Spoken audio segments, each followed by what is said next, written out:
कई लोग कहते हैं महाराज हे मैया आप हमारे घर पे आओ पर अकेली आओ। और लक्ष्मी जिसके घर पर अकेली जाएगी तो वाहन को तो वाहन पर तो जाना पड़ेगा, तो उल्लू पर बैठकर जाएगी और जिसके पास जाएगी उसे भी उल्लू बना देगी। उल्लू मतलब आपने देखा होगा वो दिन में सोता है और रात में जागता है। जहां ज्ञान रूपी प्रकाश पड़ता है वहां वो सोता है। कथा में आए जहां ज्ञान की चर्चा हो वहां उसे नींद आती है, और जहां भौतिक बातें हो वहां वो अपने कान खड़े कर कर उन बातों को सुनता है। कौन किसकी बुराई कर रहा है। इसीलिए लक्ष्मी जिसके घर पर अकेली जाएंगी उसे उल्लू बना देंगी। वो फिर एक महात्मा जी ने कहा बोले बात भी सही है, जिसके घर पर लक्ष्मी जाती अकेली है ना उसे उल्लू बना देती है, मतलब अहंकार में अंधा कर देती है, कुछ नहीं दिखता उसे, अंध हो जाता है। इसलिए कभी लक्ष्मी को बुलाना हो तो अकेले मत बुलाना। लक्ष्मी से कहना हे माँ आप तो हमें चाहिए पर आप नारायण के साथ आना, अकेली नहीं आना, भगवान के साथ आना। और लक्ष्मी जब भगवान के साथ आएगी तो सोन्तः सरस्युर्वलेन गृहीत आर्तो दृष्ट्वा गुरुत्मति हरिम खौपाद चक्रम उच्छिप्य सांबुजगरम गिरिमाह कृष्णान नारायणाखिल गुरो भगवन नमस्ते। गरुड़ वैराग्य का प्रतीक है, त्याग का प्रतीक है, समर्पण का प्रतीक है, सद्भाव का प्रतीक है, सद्भावना का प्रतीक है वो गरुड़। जब वो आएगा तो ज्ञान भी आएगा, लक्ष्मी के साथ देखने की क्षमता बढ़ेगी। इसीलिए धन वो है जिससे शांति मिले, धन वो है जिससे एक चैन मिल जाए मानव। कई लोग कहते हैं महाराज हमारे पास बहुत धन है फिर भी रो रहे हैं, फिर भी परेशान है। तो क्या करोगे उस धन का? जिससे दुख ही प्राप्त होना है उसकी तो अपेक्षा कर देनी चाहिए। इसीलिए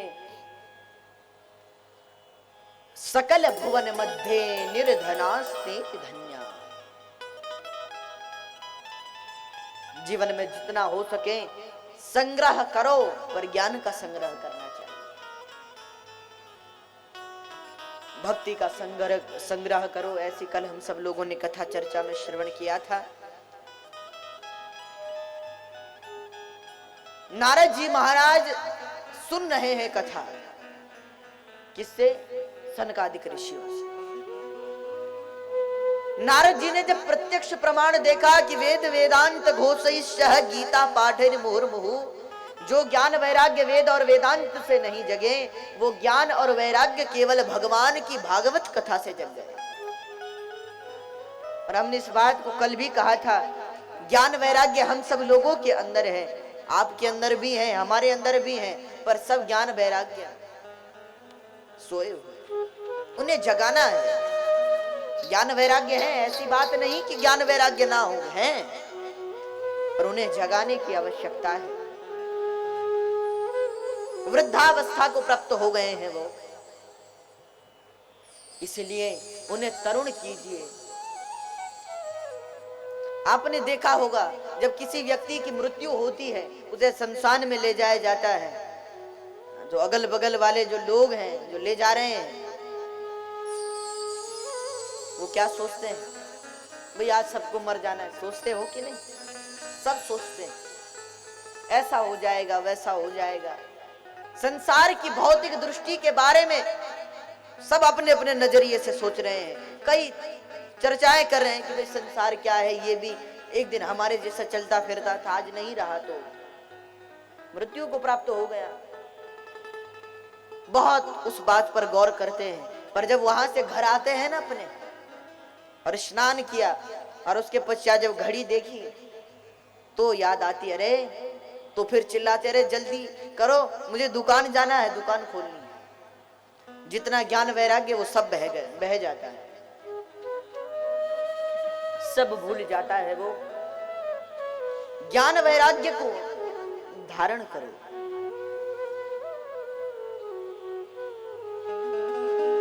आज जो मानव है ना, श्रोता है, हम लोग कैसे हैं जानते हो?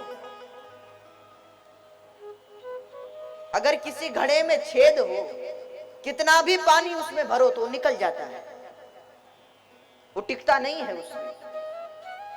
वैसे ही हमारी बुद्धि भी है, इसमें जितना ज्ञान भरो, कुछ दूर निकलो तो सब पानी बह जाता है। तो बोले महाराज इसका उपाय क्या है?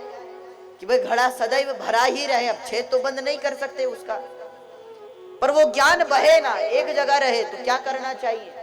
तो एक महात्मा जी ने बहुत अच्छा कहा, बोले तो नदी से बाहर ही मत निकालो, अंदर ही रखो नदी में। भाई जब बाहर निकालोगे तो पानी निकलेगा, इसलिए उसे नदी में ही रखो। इसीलिए जीवन में सत्संग की आवश्यकता हम सब लोगों को है। नारद जी ने ऋषियों से पूछा, महाराज आपने बड़ी दिव्य कथा सुनाई हमें, हमने देखा भी कि ज्ञान वैराग्य तरुण हो गए, पर महाराज इस कथा से क्या क्या होगा? ऋषियों ने कहा, रे नारद जी, ये मानव पापकृतस्तु सर्वदा सदा दुराचाररता विमार्गगा क्रोधाग्निदग्धा कुटिलस्य कामिना सप्ताह यज्ञे न कलौ पुनन्ति ते।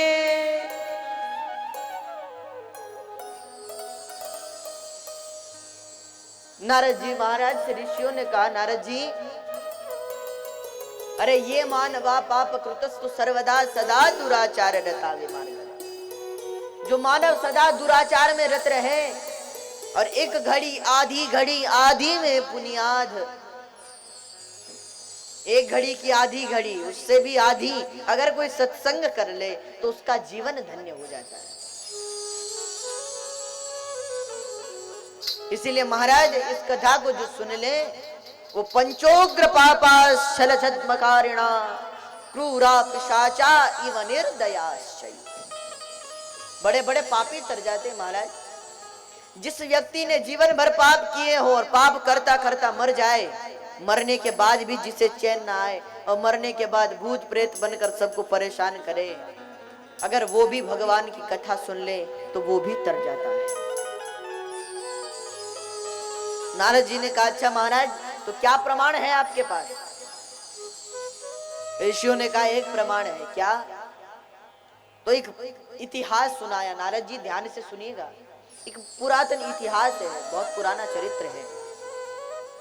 एक बार की बात है कि तुंगभद्रा तटे पूर्व मबुधपतन उत्तमम्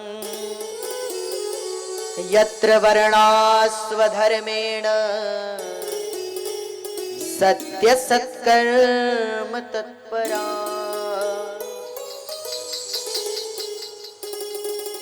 तुंगभद्रा तटे पूर्व मबुधपतन उत्तमम्। एक बार की बात है, तुंगभद्रा नाम का एक बड़ा सुंदर दिव्य तट था। उस तट के किनारे एक उत्तम नाम का नगर था। उस उत्तम नाम के नगर में एक आत्मदेव नाम के ब्राह्मण रहते। आप सब लोगों ने कथा सुनी होगी आत्मदेव ब्राह्मण की।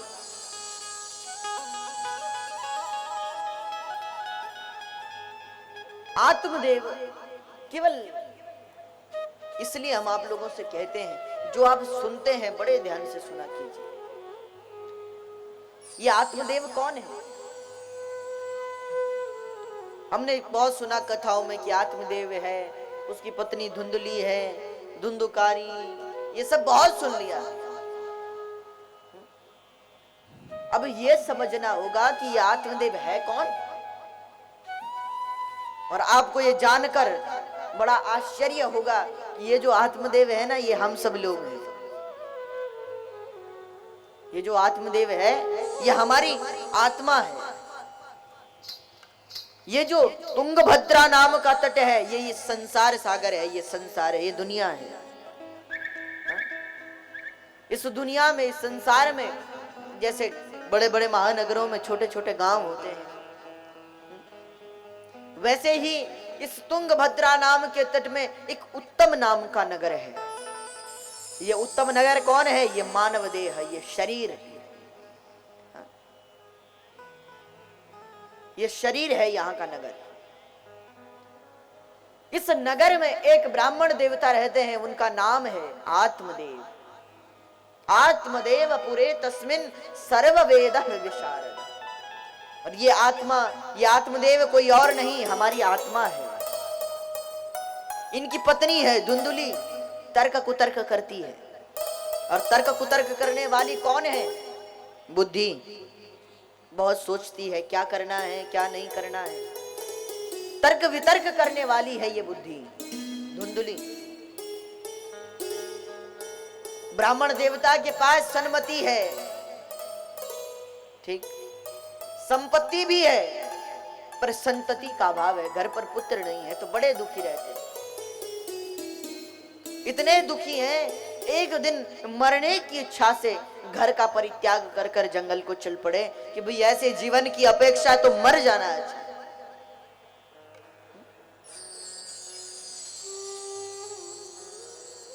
एक महात्मा जी के दर्शन हुए जंगल में। जैसे ही दर्शन हुए महात्मा जी के, महात्मा तो होते ही बड़े करुणाशील हैं। आत्मदेव को रोते हुए देखा, दया आ गई। आत्मदेव से पूछा, हे महाराज, भगवान को प्राप्त करना चाहते हो, भगवान के लिए रो रहे हो? आत्मदेव के ने कहा, महाराज भगवान के लिए कौन रोए, हम तो पुत्र के लिए रो रहे हैं, हमें पुत्र चाहिए, भगवान मिले ना मिले। अच्छा, बहुत समझाया महात्मा जी ने, पर बात समझ में नहीं आई उसे। महाराज पुत्र चाहिए, पुत्र चाहिए, पुत्र नहीं मिला तो मैं मर जाऊंगा। ब्राह्मण देवता ने कहा, मरकर भी क्या करोगे? वे सप्त जन्मावधि तप्य पुत्रो नहीं वच।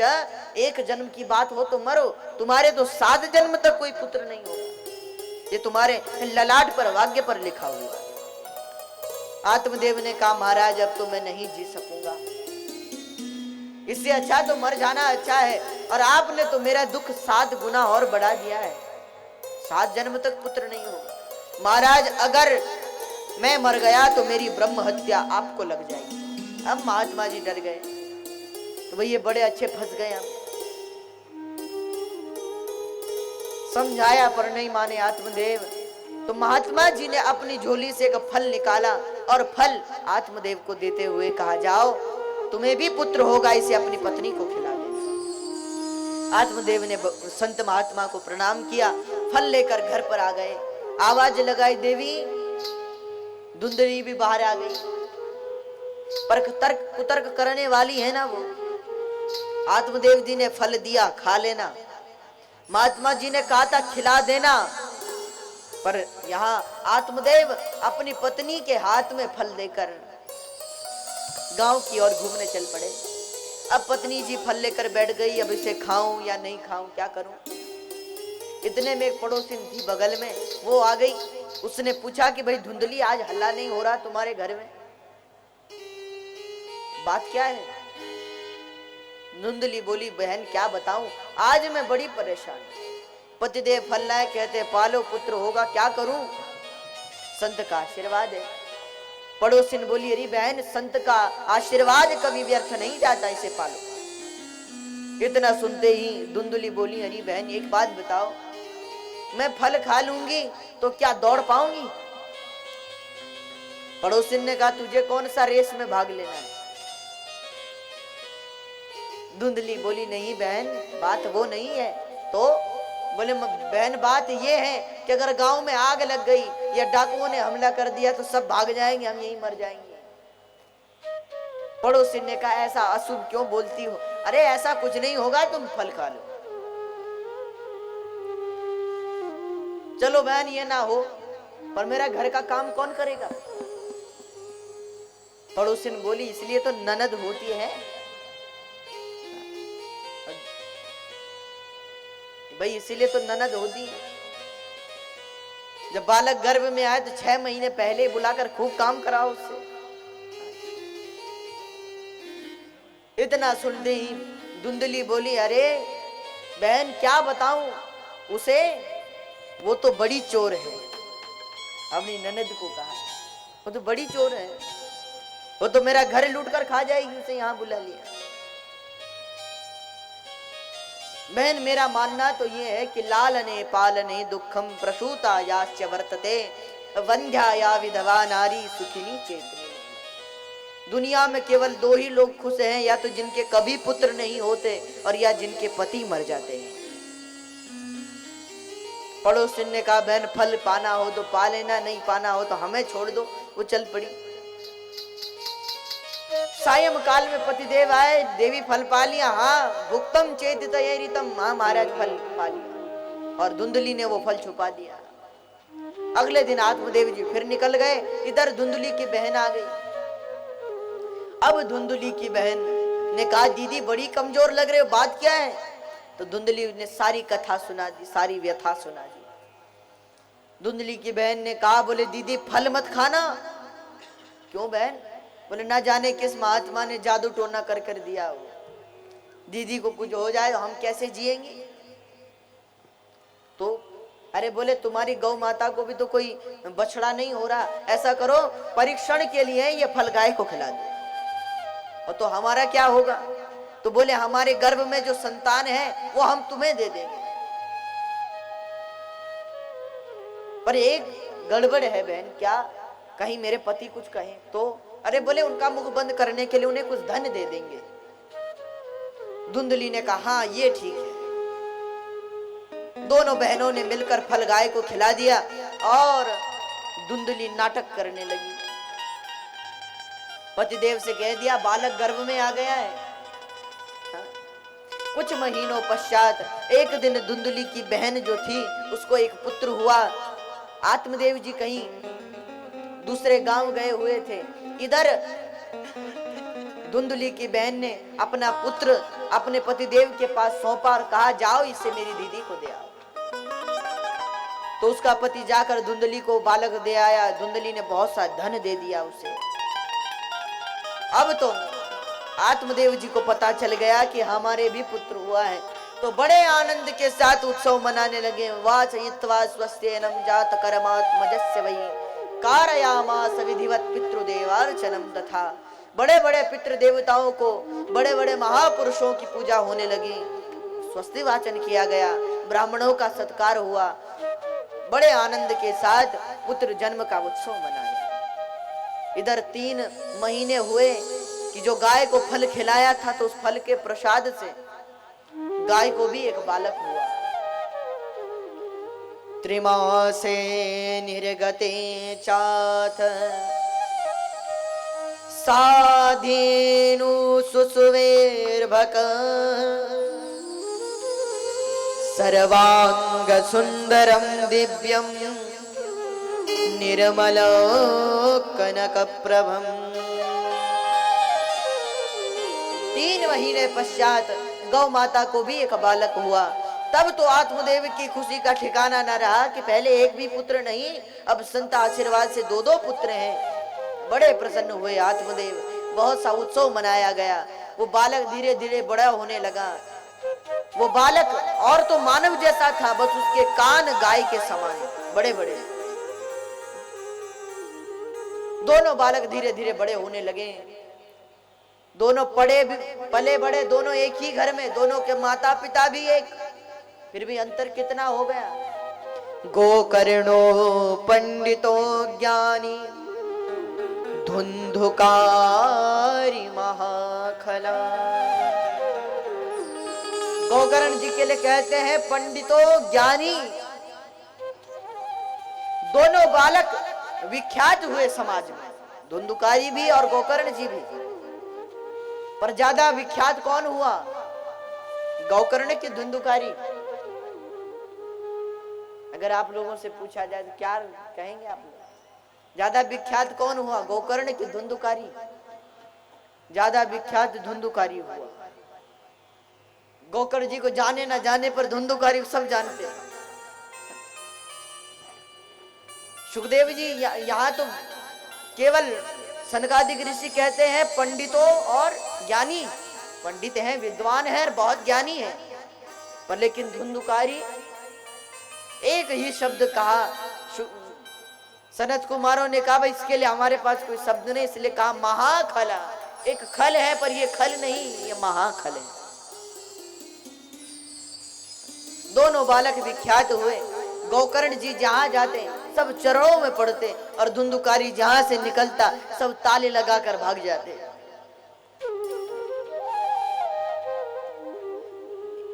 पिताजी बड़े परेशान। एक धुंधुकारी जुआ खेलने लगा, शराब पीने लगा और दुराचार में ऐसा रत हुआ। पहले पिताजी पुत्र के लिए दुखी थे, आज पुत्र से दुखी हैं। पहले चाहते थे हमें पुत्र हो इसलिए दुखी थे, पहले पुत्र के लिए दुखी थे और अब पुत्र से दुखी।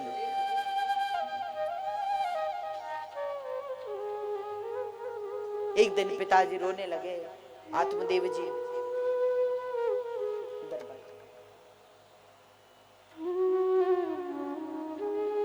रो रहे हैं। आत्मदेव इतने में गोकर्ण जी महाराज हाथ में वेद की पुस्तक लेकर और उपस्थित हुए। वहां पिताजी को ज्ञानोपदेश करने लगे, समझाने लगे।